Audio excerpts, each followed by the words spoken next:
USB devices, analog to digital conversion, VGA ports. So all those things, all those specific applications like ASIC applications, we will combine into one single chip that will come result as a system on chip. So all are interconnected to the ARM processor, which is the, we can call it as main motherboard, which is the ARM processor. So as we know, we have the instruction set architectures are there. So those instruction set architectures will perform their own instructions like addition, subtractions, multiplications. All those instructions they will do. They will specify the what are all the instructions we can do. So each and every operation we will do on our system, it will go to the controller means processor. It will do particular operation and it will give the result within the fractions of time, fractions of seconds. We should not use as a seconds. We have to use a picoseconds or nanoseconds. 10 power minus 9 nanoseconds, 10 power minus 12 picoseconds. We can see the results in terms of nanosecond values in our system on chip. That much speed we are achieving in our today's VLSI system on chips. That's why our processors are day by day increasing. The speed is low, no one going to use that one. So that processor it will perform in that. So it has to be more efficient, more specifications, more applications. It has to be. If any system don't have USB, we are not going to use because USB is mandatory nowadays. Ethernet means Wi-Fi is mandatory. Touch screens are there. So any specific below than the peripheral IPs like CAN, USB, PWM, serial controller, SPI, ADC, Ethernet. So all those things are there. Those are connected to processors through bus protocols. So we have to know AMBA protocols are there. So bus technology between one, what is bus? We can say like transportation from one stop to another stop. Like one peripheral device to another peripheral device, we can transfer the data through the bus. We have bus protocols like APB, ASB, AHB, and nowadays we are using AXI technology. So, but different bus protocols, different memories, RAM, ROM, external ROM, programmable ROM we are using. So memories, processors, controllers, and applications like Ethernet, USB. So all these things we can see in system on chip. We have to design and we have to verify. Both are mandatory in system on chip. How much you are going to design, you have to verify more number of iterations, how it is performing for each and every operation. For example, if we see a 3-bit adder is there. For example, if we say 3-bit adder, it has the three XOR gates are there, means which can connect. So it has the some A, B as inputs, carry in, carry out, some as output. So one carry output is connected to next carry in. So for example, if it is a 3-bit, it will use the three modules, means three blocks of modules of logics are used. So it's a either XOR gates or AND gates, combination of XOR and AND gates it will use. So if we want to verify the 3-bit adder, how we can verify how it is working? We have to see right how it is performing, whether it is giving proper result or not. So we have to pass all possible combinations of inputs like 000, 001, 010 to all ones. All possible combinations we have to give the as input and we have to see the result whether all possible combinations, all outputs are coming or not, whether it is sum or carry, all are coming properly or not, we have to check. So if we have to check for 3-bit adder, we have to check 2 power 3, 8 combinations of input we have to check. If we are doing manually, we have to switch on and off connectivity we have to do for 8 combinations, and we have to see the LED lights indication operation output as output. So all are getting properly fine or not. But what if it is a 2 power 4-bit adder. 2 power 4 combinations we have to check. 2 power 4 means 16 combinations. If it is a 5-bit, if it is a 8-bit, if it is a 64-bit, 2 power 64 number of combinations we have to check. That is 1.88 into 10 power 19 number of combinations we have to check.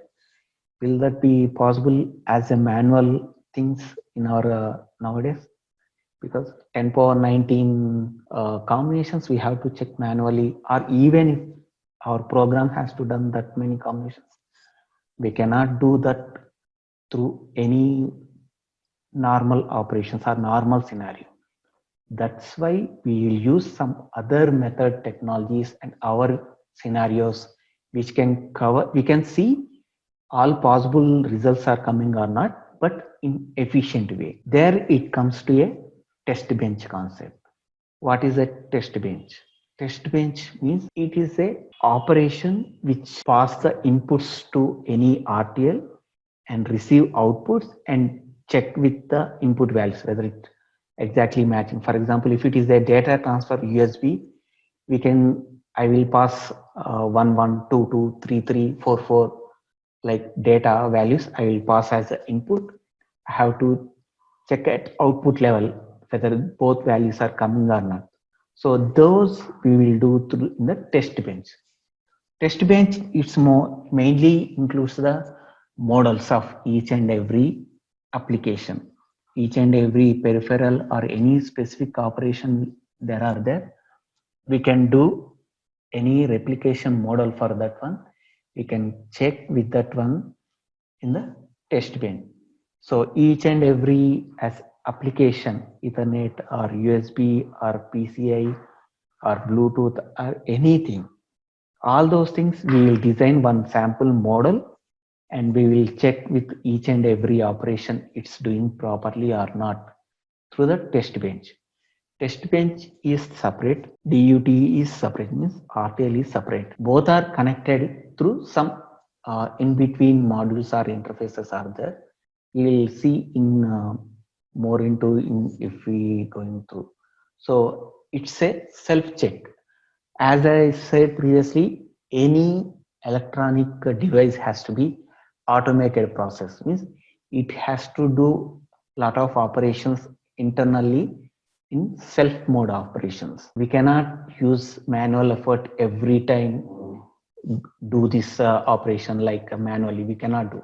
It has to be self main automated operation has to be there. So that's why we can implement the test bench in self-check test bench pattern. So the test bench will take the inputs from predefined files, take the inputs, give it to the DUT or RTL, sample the output pins and cross-check with whether input and output values are matching and all possible combinations. For example, if a 3-bit 2 power 3 combinations are there matched or not, those we will check in that self bench test bench. Components are there in test bench like agents are there. Mostly we will use as agents like active agent, passive agents like that. A agent is having the driver, monitor, sequencer modules. So each any, for example, I want to test for 100 combination and 010 combination for 3-bit adder. I will specify those 3 input values in my sequence. So those sequences will take by the sequencer. It will give it to the driver. Driver will force the values into DUT through the interface module. So through pin connectivities level, that DUT will take the inputs from driver. It will do the DUT particular RTL operation and it will give results to the monitor. Monitor, it will just take the inputs from DUT. Driver, it can take inputs and it will give inputs and it will take outputs samples. So it's a predefined agent block is there, driver block is there, sequencer block there. Those are predefined pattern is there to implement each and every application. For example, I want to develop test bench for USB. I don't want to do from scratch onwards. So there are predefined libraries are provided by the programming languages. I can use them as a plug and play technology.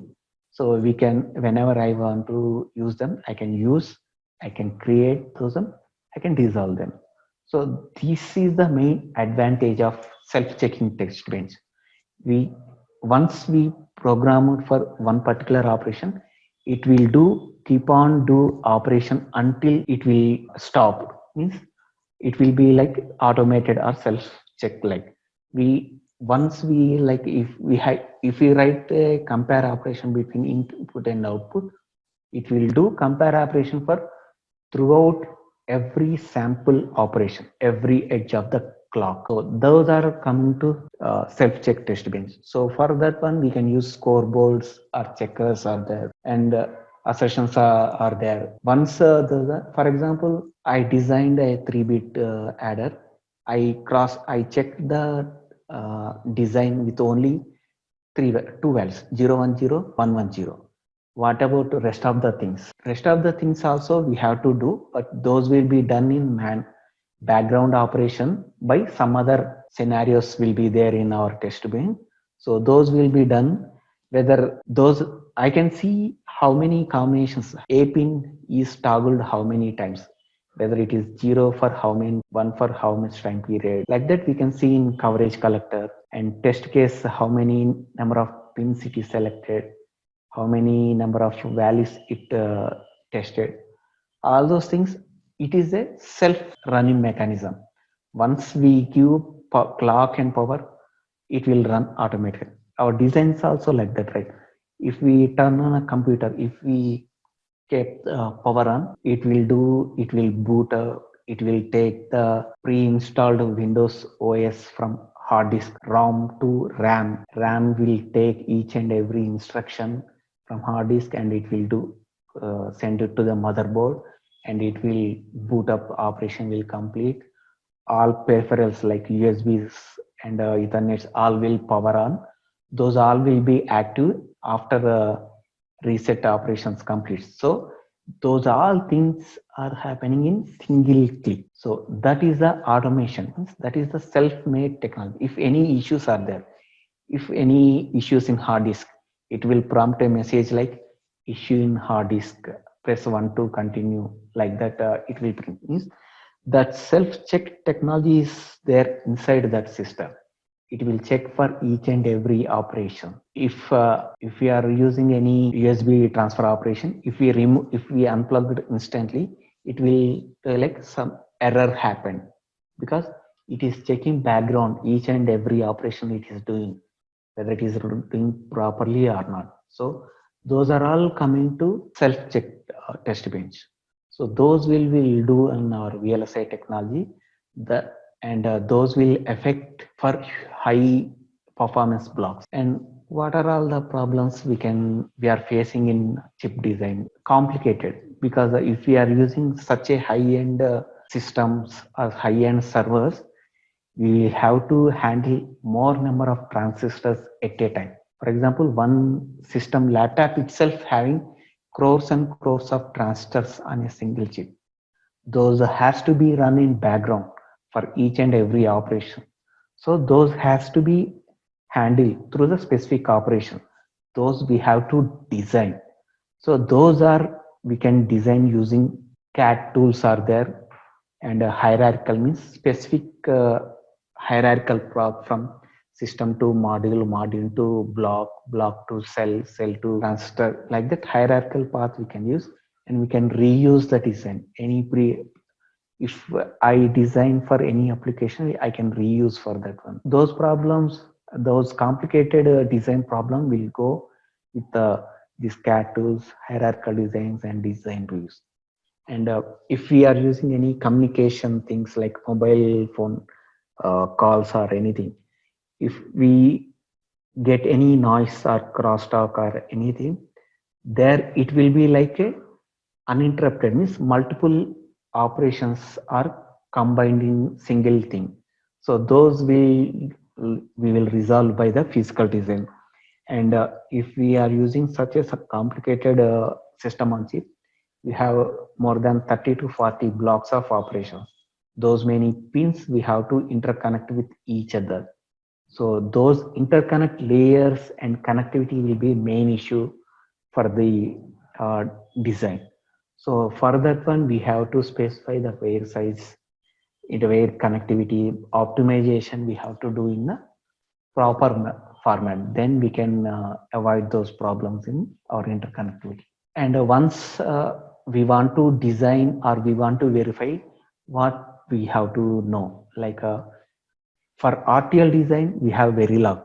For verification design, we have System Verilog. But what is the difference between both programming languages? How we can define what are all the major changes from Verilog to System Verilog? Basically, Verilog is only for mainly design using for hardware design, means RTL logic design we can use. But a System Verilog we can use for design as well as test. Both perspective we can use System Verilog. We can design a pure RTL using System Verilog, but we cannot design a test bench using Verilog, but we can design a pure RTL using System Verilog. So those are like it's a structured operations. As we know, we have a C++ programming is there. So mainly System Verilog is influenced from C++. We have the OOPS concepts are there, object-oriented programming, like classes, inheritance, polymorphism, encapsulation, classes. All those things are included with Verilog existed things. Verilog having modules, always blocks, if conditions, and muxes operations. All those things are there. Along with Verilog, we use the OOPS concept for system Verilog operation. That system Verilog is the IEEE standard format. It's a standardized IEEE format. All design companies or all cell companies, they have to follow the standard IEEE formats, because tools will do that particular operations for that programs. I write if condition through standard format, IEEE format. I have to write that standard format. I cannot do my own format and tool to simulate that one and give me result. It will not do. It has to follow the standard IEEE format. And both Verilog and System Verilog both are standardized IEEE format. It's a basically hierarchy of modules. Verilog is having only modules. Module is instantiated in another module. AND block is AND block module instantiation in XOR module. XOR module instantiated in full adder module. Adder module instantiated in ALU. ALU module instantiated in CPU. So like that, it's a hierarchy of modules. But in System Verilog, we have classes. So if I am not going in depth of classes, but we can use it as a, whenever we want to use it, we can create those classes, we can use them, we can dissolve them. So it's like a optimization format. Memory consuming is also very less. So, and we can reuse one class, we can use for some other application. In Verilog, we can use only module level test bench. We can verify at port level whether input and outputs are matching, like port level only we can see. But System Verilog, we can have the class-based test bench, which can do any operation in the entire design. We'll do one case study in this design and verification for the SPI protocol. SPI protocol is the most common used protocol or peripheral in any SoC. Any communication or any basic system on chip will use SPI protocol, means serial peripheral. It is a connectivity between one device to another, one module to another. So it's a hardware connectivity from one module to another module. It is a communication between controllers to peripherals or sensors or memories or anything. If it is transaction is happening between CPU microprocessor to USB, so microprocessor is master, USB is CPU. And if it is a vice versa, again USB will be master, CPU will be slave. So we can use for both the operation. Both will use the same which is the serial clock, serial data. Means same clock they will use. If it is a different clock, master is sending from one speed, and if it is slave is receiving other speed, we may get a data glitch in between them. So we have to use the same speed for both the master and slave. So that common thing, and it is a simple four-way connectivity: serial clock, serial data, VDD source, VSS source, like power 1 and ground. Only 4 bits are there, but we will do 2 power 8 by uh, 256 bits of data we can transfer through single pin. If it is a 8-bit SPI, 2 power 8, 256 bits we can transfer 1010101110 like that. We can transfer through single bit, but different regular frequency of time period. One master can connect to 256 slaves, 2 power 8, 256 slaves. One processor can connect to 256 number of USBs, or one USB with one Ethernet, or one USB, one Ethernet, or one Bluetooth. Any pattern it can be. One USB to another. If a laptop is connected to pen drives, one USB to another USB also I can connect. So anyway, anyone can be master, anyone can be slave, but it has to be so. So in our case study, we have the we will we can use two patterns. We can choose design, or we can use verification. If we choose design, we will design the RTL coding using Verilog HDL, and we will design the SPI operation, and how it is performing, all those things we will design. But if it is a verification, we will not do design. Design will be done by some other. We have to verify that particular design. If we write our design and we will do verify, we may miss some of the things. So one person will design, other person will check whether all slaves are connected, whether 256 transactions are going. If I give only 8 values, whether it is going only 8 values. If any issues are there, how it is reacting, both positive and negative scenarios. Both we have to do. We can do in one case study. So in that SPI test bench, we have to design sequencer, sequence, agent, driver, monitor, scoreboard, assertions, coverage, code coverage, functional coverage. All these things we have to do in one particular any protocol or anything. So SPI controller will be like that. One master, many number of slaves will be there. So each master and slave are commonly connected to S clock, and data pins like MOSI and MISO, like master output, slave input, master input, slave output, vice versa. Like if it is a master output and slave as acting as input, MOSI pair will be active. If it is a slave is at master, and SPI master is receiving MISO, master input, slave output. So, and each having the slave select connectivity for each and every SPI slave, which slave. At a time, only one slave will be active. So that we will verify at a time one slave will be active or not. How much is the frequency it is going? How many data bytes of transfer it happened? All those things we can through our test bench. If we want to more work on our industries or anything, what we have to learn basic things like we have to get knowledge on VHDL or Verilog, and C programming, and system Verilog, and UVM, OVM methodologies, scripting languages like Perl, Shell, Python, and we have to get good knowledge on EDA tools like ModelSim, VCS, NCSim. Some of the tools will support only design. Some tools supports both design and verification, and some support only physical design. So depends on the tools category, we can see and we can check which are those supported for which one. So these skills like Verilog, VHDL, System Verilog, all are for front end and verification perspective.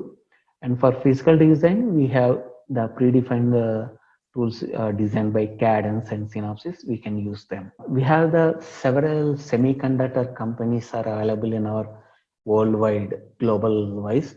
So we have Intel, AMD, Analog Devices, Atmel, NXP. These are whatever I listed are product companies. We have some other also, but these are the basic, main and most number of employees which are there presently working for those companies with the our skills like Verilog, System Verilog, UVM, all those things.